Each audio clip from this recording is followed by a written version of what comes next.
a couple of very quick little announcements.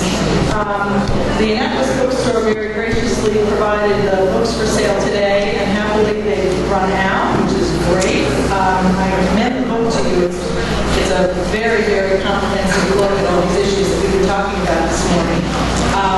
Janice from the Annapolis bookstore has assured me that she can order them and will have them there, so if anyone who didn't get one today is interested, you can contact the Annapolis bookstore to get a copy. Second thing, the ASBA wants to thank Gibson's Lodging, which provided a beautiful bed and breakfast, historic bed and breakfast on Prince George Street, downtown Annapolis. They provided lodging for our guest speakers, Stacie and children, so we're very grateful for that. I also want to extend a huge thank you to Craig, our ASBA president. This was his idea, and I have to say the rest of the board was a little freaked out at the time of trying to put on an event like this so quickly. But because of his tireless efforts and those of Dick Lund, who is our coordinator, I think we've had a great turnout today, and we've started a dialogue that will really do some great things for Annapolis. And who would have thought? Crazy group of kids could put on a show. It's great. Our first panel is how to market local business and fill empty stores, which is, of course, a pressing issue in downtown Annapolis right now. On our panel is Lynne Forsman from Green Drinks and Jane Farrell from Hermit Advertising. We'd also love to hear some commentary from Stacie, who had an opportunity yesterday to take a little tour of Annapolis and the surrounding area, and perhaps can apply some of what she observed and some of the points that she brought up in her talk to, where the rubber meets the road. We invited Jessica Jordan from the Annapolis Business Association and Mary Giannini from the Main Street program in Annapolis to come. They both actually had agreed to, and they both had family medical emergencies, so neither could come and join us today. But the topic, as I said, is how to market local business and fill the empty stores in downtown Annapolis. Our first speaker, Lynne Forsman, who brought Green Drinks to Annapolis. Green Drinks started in February of 2006, and in that time, she has pretty much single-handedly taken a small group of people interested in green and environmental issues and turned that into the most gigantic networking and proactive group that it's unbelievable. I understand there are over 1,000 members or 1,000 participants in the Green Drinks Network. It's just sheer enthusiasm and dedication that brought that group to the size that it is. She's built a very impressive mailing list and has record-breaking numbers at their group meetings, where people get together, share ideas, bring about all sorts of great networking opportunities. So let me turn it over to Lynne and let her tell us a little bit about Green Drinks and the lessons we might learn from how she brought that organization together. Thanks, Kathy. Thank you for having me, and good morning. Again, Lynne Forsman, Green Drinks Annapolis. And let me begin by saying, no, we're not a drink. We're not a drink club, really. A lot of people do think of us that way sometimes, but like we say, any press is good press. We are really out to bring folks together, environmentally minded, to gather together once a month to share ideas, make connections, and do some good old personal networking. It still thrives in this day and age. It's been incredible. Starting it up 3 years ago, just as a fun idea. We really kind of call ourselves the fun side of environmental awareness. Started by just sending a few different emails out to some friends. 20 of us met at the Rockfish, and just this past Wednesday we had close to 150 in the garden, the sustainable garden over at Homestead. Absolutely amazing. Our email blast goes out to almost 1,200 people. And it's just caught on like wildfire. I call it my little phenomena. It's been incredibly rewarding. And I think it's something to note, and I'll just be sharing a few things with you today of what we've done. a real mixed bag of marketing, and truly, truly personalized and fueled by passion, which I heard several times in Stacie's talk, as well as a lot of enthusiasm, and it seemed to work. But the backstory on it is I started, many of you know me from my 13 years with Nautical Destinations as a co-owner with my good friend Nancy Galloway. We sold 2 years ago to Pintail Yachts. And towards the end of that, well, actually it was probably the beginning of 2003-ish, I thought it would be a good legacy to give back to the Bay, and I started a Go Green boating program, Cruising with a Conscience. But put it together, and it was really pretty much to deaf ears. It was sort of just a little bit before its time as it related to tourism and meeting planners and events asking for this kind of a thing. So I thought, well, let's just look into trying to encourage Annapolis to become a green meeting and tourism destination. And so I trotted over to my friends at the Conference and Visitors Bureau, and Connie challenged me with all the reasons why Annapolis was green. So I started looking into all of this and realized there's a whole heck of a lot going on. But what I found was that not everybody came together in one spot and wasn't sharing this kind of information. So reached out to my hospitality friends, and that is my background, many years in hotels and event planning, and heard about this group called Green Drinks International. It actually is organized, and it was started 15 years ago over in a pub in the UK to once again bring people together in a fun, casual, informal environment to share information and make connections. And I thought, well, isn't Annapolis wouldn't it be a drinking town with a sailing problem? What could be better than Green Drinks Annapolis? And the point was to make it fun and engaging and bringing people together as it related to the environment. And when I say environment, yes, we use green, yes, it's sustainable, and yes, it also ties into this whole thing, CSR, as we like to call it, corporate and social responsibility. And primarily with focus on the Bay and to get people to act locally and responsibly, here we sit on this, absolutely national treasure that we are neglecting. And so that was the beginning of Green Drinks. And I went along for the first year, still with just my little emails I'd send out, and just asking my friends and involving my friends and saying, hey, come together. What we're doing here is we're trying to, again, make connections. We're trying to make it personal, because this journey, in many respects, is a very personal one. It's kind of going back to our roots. And we get together. There was a few of us that we could go around the room and make introductions and tell our stories, which were very engaging. Started out with a lot of non-for-profits, a lot of government folks in attendance. And then we started seeing this change. It started turning over to the business owners. It started turning over to the entrepreneurs, and ideas were sparked, and information was exchanged, and jobs were found. Folks were coming together, and for me, it was all very rewarding in hearing these stories coming back. But I was really fortunate about that time to find my other half, which Elvia is sitting here in the front row, Elvia Thompson, and we've known each other but never really connected on that front, which is another example of coming together under different circumstances and meeting people you maybe otherwise wouldn't because you share a passion. And Elvia had the same idea as I did, although I was trying to bring people together in a social setting. Elvia said, isn't there just one place we could go to look and find all the things going on as related to the environment here in town? And she runs Stellar Presentations and does a lot of PR and primarily website development. So had the wherewithal to snag AnnapolisGreen.com, the domain, and so it soon became our information source for making these connections online. And through that, Elvia brought me into the next era of sending out constant contact emails and building our database. So I certainly cannot claim this solely for myself. It's definitely a partnership at this point as we move forward. But maybe just some very quick. Why does this work? Why does this Green Drinks thing work? And I think a lot of it has to do, again, with the personal connections that are being made. We have it monthly. I always also use the word serendipity. We maybe decide a month out where we're going to have the next one. We have fabulous supporters that host our events. A lot of green drink groups, and as a international organization, there's almost 460 groups around the world. There's no membership. There is no fees. There's just a code of conduct. We like to go to places that have green initiatives in place and are spreading the word. But it's really up to the individual communities and how we want to structure it and how we want to put it together. So we like to keep it different and engaging.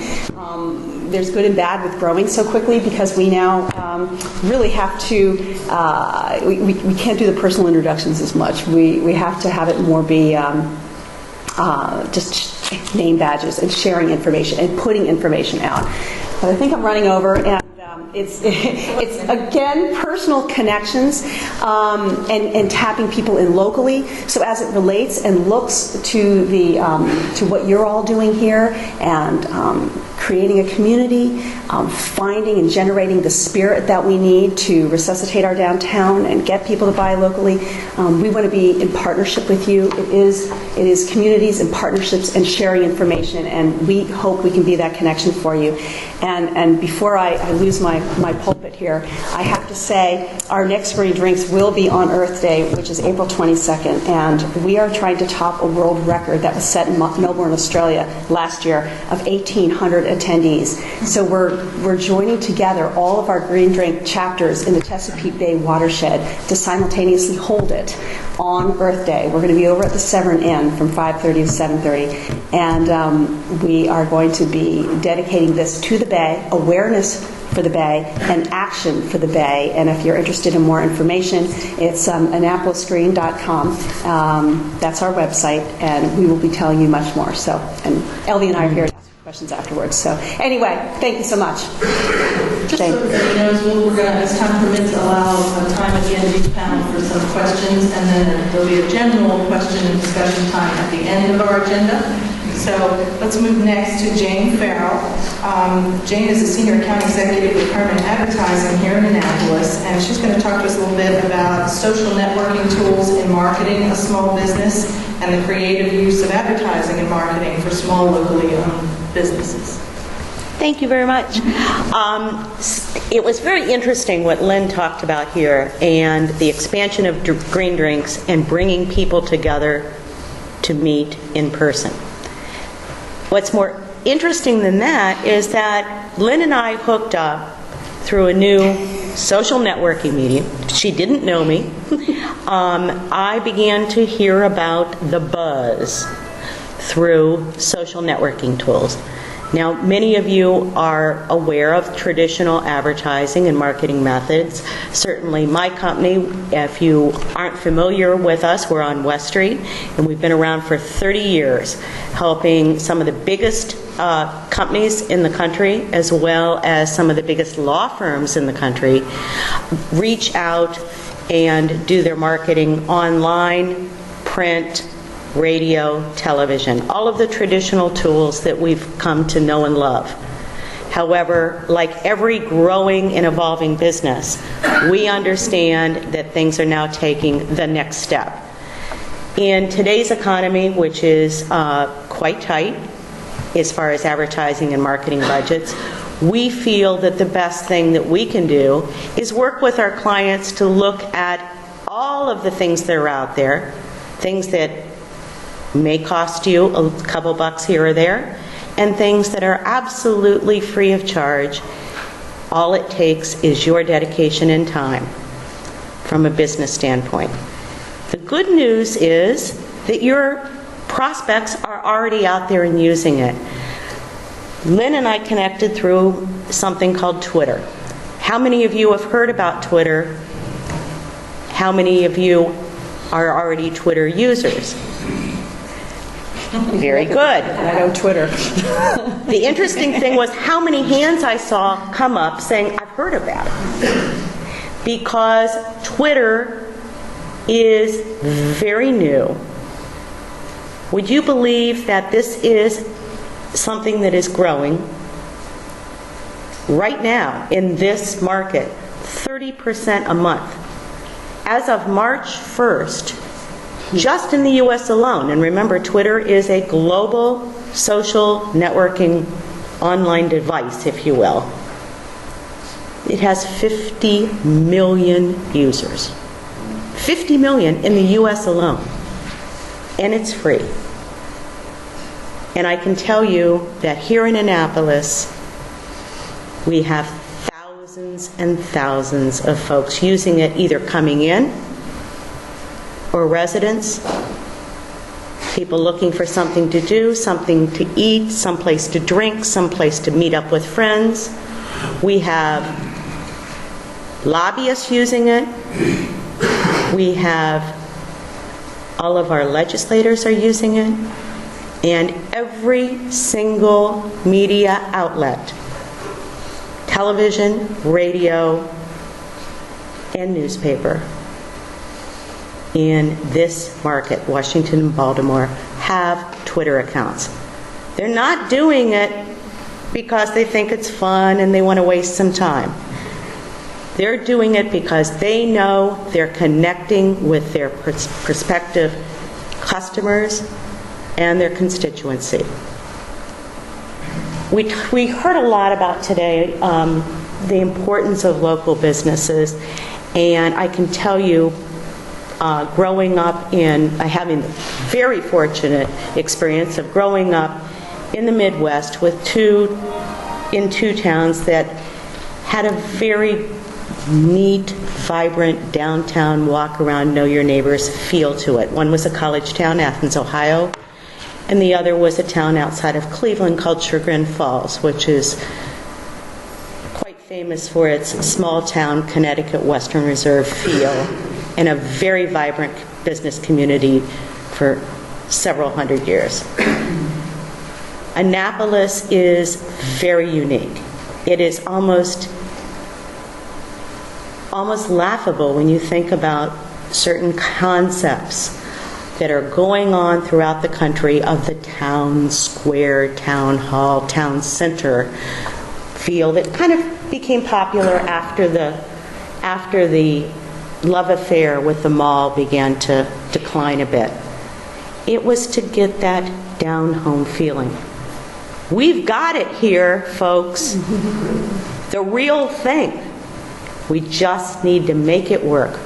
The interesting thing is that we have three things that are going for us. If you didn't see the statistic, please go back and revisit it. Maryland has the #1 in the nation median income in the country.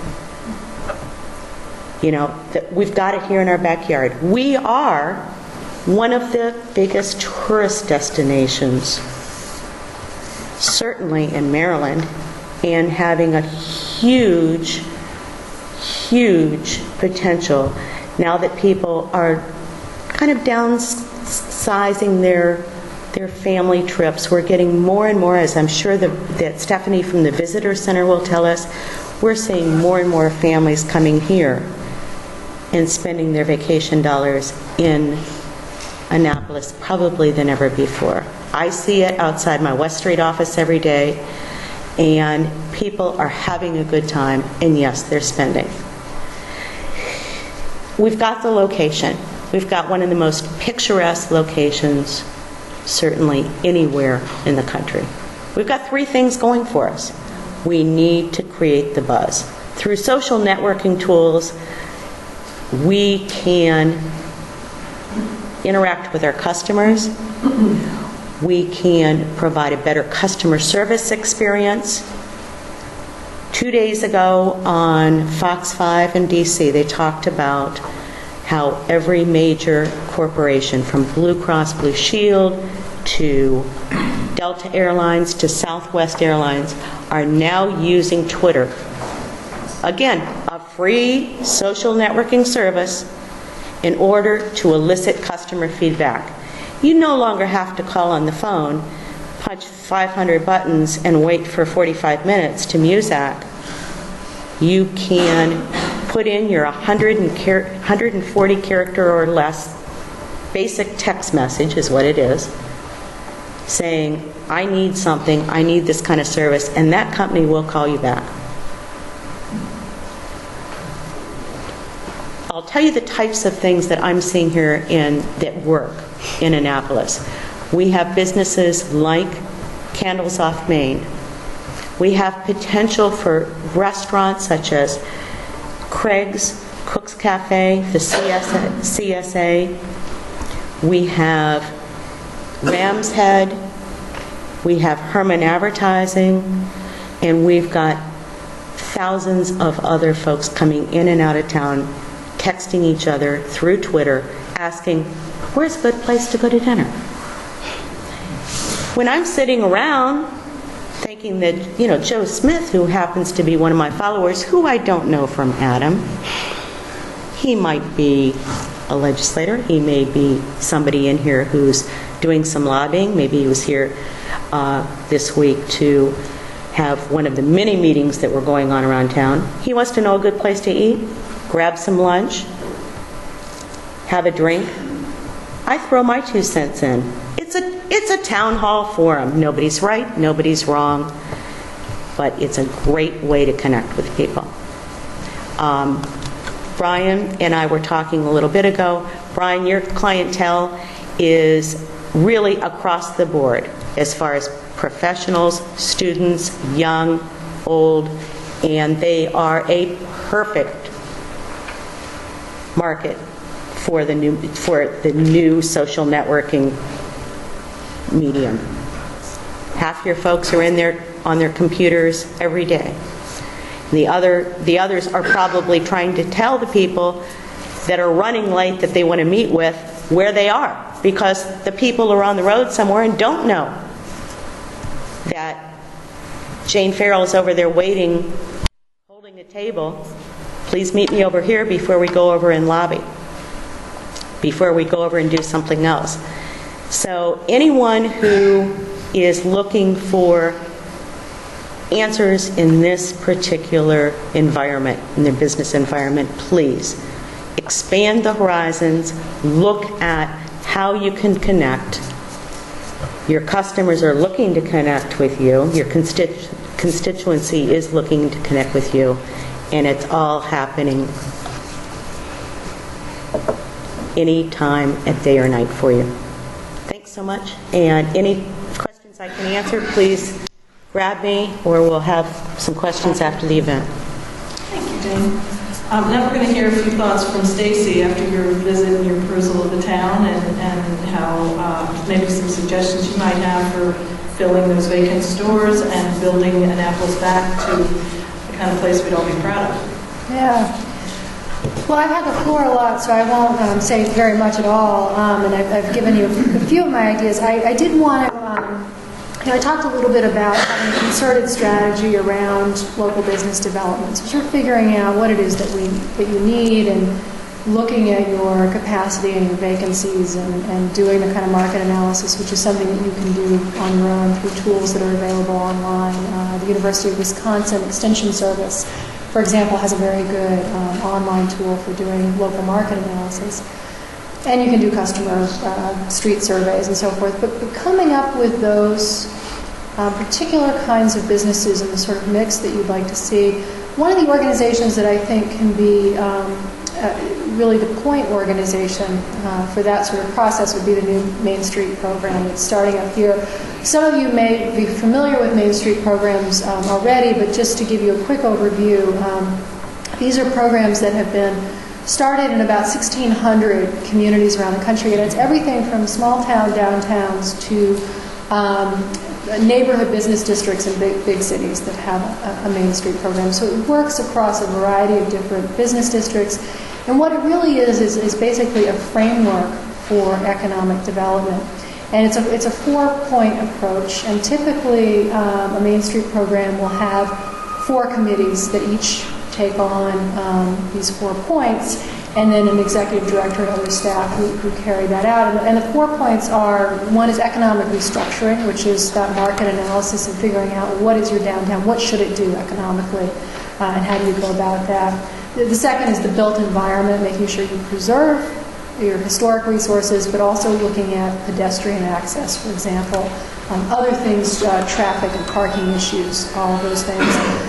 The third is promotion, which is events. What can you do to bring people downtown? And then the fourth is organizational structure. So building the Main Street program into not only paid staff, but volunteer people who participate in the communities, participate in the committees, and the relationships between that organization and other organizations, so that there's a permanent, ongoing structure for managing and nurturing the downtown, which is so important. You think about malls, they have somebody who spends a lot of time, more than one person often, not only managing the mall, but figuring out what businesses should go next to what other businesses. There's a whole science of sort of retail and thought. We don't do that with our downtowns. It's so important, and we don't do it, and that's one of the reasons they've struggled. And a Main Street organization can be the vehicle for doing all that. So this is a wonderful thing that's starting here, and I would really encourage all of you to get involved and help make that what it can be. The Main Street approach is an arm of the National Trust for Historic Preservation called the National Main Street Center that thought this up. And it is the most effective economic development tool in the country in terms of dollars in, how many dollars you get out, and that's been measured quite a bit. So that's a really, and I'm sorry that group is unable to be here today and be represented, but it's a great thing that's happening. And I did just want to add one sort of comment on the social networking. I don't know if the Annapolis Sustainable Business Alliance has a Facebook page or a MySpace page. We do. Our Portland Independent Business Alliance has, we've had a MySpace page for a while, and we have 1,700 friends. So it's been great. If we have an event, we get huge turnout because of that network, and it's very, we have a business owner who has a MySpace page for her business, and she very easily sort of manages ours as well. It's a very simple thing, but it's been very good for that kind of connection. We have a green drinks program that's enormously popular, and Portland Buy Local they do themes. Yes. Yeah, as you may do. So Buy Local was the theme of one, and it was a huge event because a whole bunch of our people and a whole bunch of their network came out, just absolutely packed. You couldn't move, and a lot of enthusiasm and connections. And that's a great idea, and many are coexist. A lot of green drinkers are also in Craig's organization as well, and yes, a great idea, Stacie. Yeah, and wonderful. There's a big, to make the connection between local business and the environmental, people who are concerned about environmental issues is a huge one going forward. And I also just learned, this is one last thing, I just learned about this, and I'm forgetting what it's called. Some of you may know there's a term for it. And I think it was invented in San Francisco, or at least it sounds like something that would have come out of San Francisco. But what it is that, and I don't know how people initially get into the network, but essentially a text message goes out, and it says, we've recruited this business who has agreed to, for example, make investments in their business to become 50% more energy efficient. And in order to fund that shift, what we've asked is this whole network of people who are connected through this texting to show up on this particular day and buy something at that business, and 20% or whatever it is of the proceeds will be the money that they use to then do all the energy efficiency. And in San Francisco, where this is happening, you have like lines around the block of people who show up and buy something that day. 20%, and it's a great way to sort of show the business community that stepping up and being more socially responsible has a real connection, and then also to engage the general public and saying, your choices can make a difference in where you choose to spend your money. You can put your dollars to work for better. So that's something interesting to think about. And letting them know about it and communicating that, which is what we do with our email blasts. Yeah. That's great. That's great. I want more information on that. Just so the group knows, Craig tweets. He has started whatever it is, a tweet page or a tweet site. And Green Drinks is next, and yes, we have a Facebook, so we're getting there.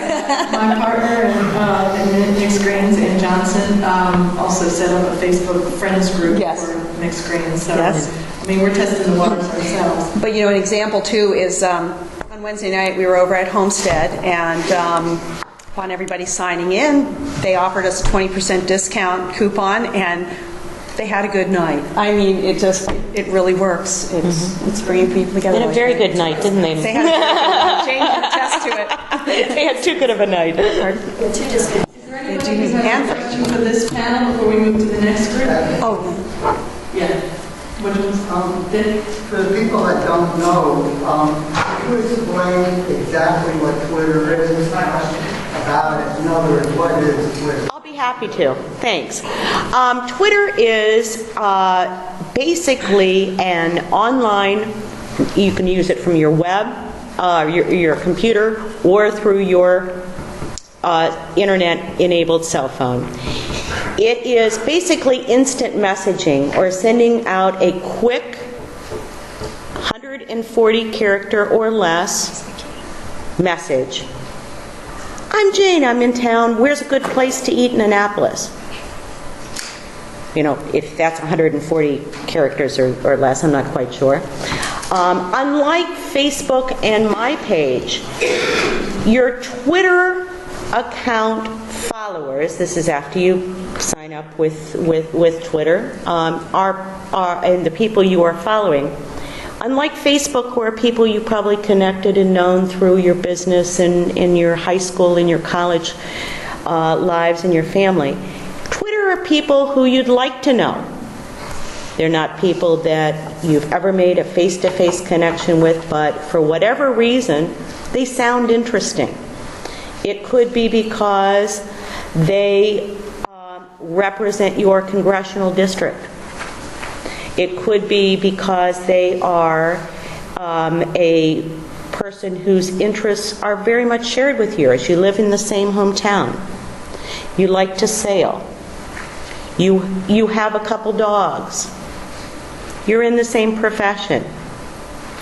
You're a journalist. There are a lot of people out there in our lives that we like to reach out and touch because they simply seem interesting to us. The biggest influx of Twitter convertees happened, as many of you know, during the campaign. The last time I looked, and believe me, this grows by, tens of thousands a day, was President Obama. His use of social networking in this election was phenomenal, just without parallel. The ones that were a little later to the table didn't quite embrace it early enough to make a big difference. As you all know, Twitter and Facebook and some of the other tools like that were used to announce the vice presidential candidate at the time. But Twitter is free. I highly suggest you go in. It's twitter.com. Take a look at the site. Not going to cost you a thing. If you decide to sign up, simply all you need is decide what your name's going to be, whether you're going to use it in your business or your personal. If you were to use a personal account like I do, I would suggest using your real name. It's not because, I want to be famous. I'm certainly not. But I think it is much better to say, I'm Brian Callahan. I own a cafe in Annapolis, Maryland. As opposed to, Wild Jane, Party Girl Jane. That's great if you're 15 years old or 16. But number one, when I make a connection with Greg and he goes home, is he going to think, well, wonder what she calls herself? I'll be interested. Yeah. there's another side to that. Yeah. So if you go in and look for my name, you will find me. How is it that people out in outer space find you? Yeah. In other words, if you come into town and you write in Twitter, I'm in town and I'm interested in a restaurant, who are you reaching with that inquiry? How do they know? How do you get to the people who either live in Annapolis and know the restaurants or own the restaurant in Annapolis? Well, the interesting thing there is if you are in a town or you're attending a big conference, oftentimes that you can go in and search by the word Annapolis, and you will find everyone who is sending tweets, and that's what the little messages are called, by simply using the word Annapolis. Craig had the same question when we set up his account. What was it, 2.5 weeks ago, Craig? It wasn't very long. how do I find people who might be interested in the Annapolis ASBA? And that's the name of it, Annapolis ASBA, or CSA Annapolis. And let's start with the CSA Annapolis. We look for food, Maryland, farmers, sustainable, green, all of the key words that you might simply do a Google search on. But at any given time, you can find out who is online right now around you, because you know that everything you do can be coded to exactly your geographic location. Or you could put in the word Annapolis, and you will find everybody in real time who's put the word Annapolis somewhere in their message. Yes, sir. So unlike Facebook where you have to sign up as a friend, you're saying basically this is more of a broadcast, and if I can use the Google analogy, you throw in Annapolis bubble wrap or Annapolis restaurants or whatever. You put in some keywords that you want in a broadcast out, and anybody else who's in that locale or anybody else who also has those keywords in their Twitter profile or somehow, that's how you could read them. Gets distributed to them. You could read what they're saying. Now, if you put the same words in and they're searching the same words, your tweet would also end up on their profile. Okay, so it's kind of a keyword connection through... It's one possibility. Yeah. I mean, that's just one way. You also build what we call followers and people who you are following. Now, generally, most people will be following more people than follow you, except if you're President Obama, for example. But you sign up and you decide to have a mutual following relationship with someone, and I'll tell you, go right in first off, Baltimore Sun and Washington Post. Most of those people will follow you. Same thing with the local media, because they want to know what's happening out there. When the folks were in the middle of the Hudson a couple months ago, that hit Twitter before it hit CNN. Why? Because somebody was out on the wing sending a tweet. Now, frankly, I think I would have had other things on my mind, but knowing someone of one of my former coworkers who was out there, that's what they were doing. We've seen breaking news all over the country being broken by these means. Okay, we have one more question. Yeah, this is for Stacie. Stacie, in looking at our downtown and some of the business issues, you had the opportunity to experience our transportation system, our public transportation system, to experience the shortfalls in relation to the business community. No. Do you have time to? No, unfortunately, I have to fly out on another public transportation system later today. I think I heard from talking to business owners here about parking issues. You've got the sort of tourist, local, and the convenience of being able to get downtown and get something, especially in the high season, is obviously got to be a huge issue here. That's a whole complex, obviously, set of issues. To the degree that we can find ways, is I think you're getting at, to make public transportation, biking and walking more options for people, that would be a huge benefit.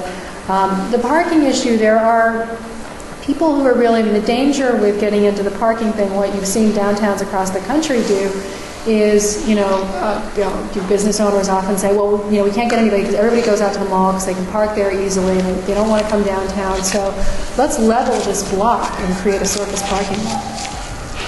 And you end up, in effect, ultimately destroying the very thing that's the asset of downtown, which is the ambiance. And so it is such a delicate balance. In Portland, our historic Old Port, which is tiny narrow streets and cobblestones and the whole bit, is absolutely the most populated part of town. It's the most difficult part of town to park in. So you've kind of got to wrestle with the fact that what makes historic Annapolis so appealing is also what makes it an environment that's not really built for cars. There's a guy at a university in Minnesota, St. Cloud State University, named Ken, his last name has just escaped me, but I can connect you to him, who's very good on parking and pedestrian issues, because so much of it is a perception thing, and how you create parking that's a little bit off-site, but that very easily and very visually connects with the downtown, so that people don't feel like they're parking far away. I mean, he's got a bunch of great strategies on that. So thinking about some expertise in that area might be really helpful. Okay, maybe any other questions we can try to hold for the wrap-up session at the end. We're going to take just a quick little break to allow the next panel to come up and be seated. And Good job.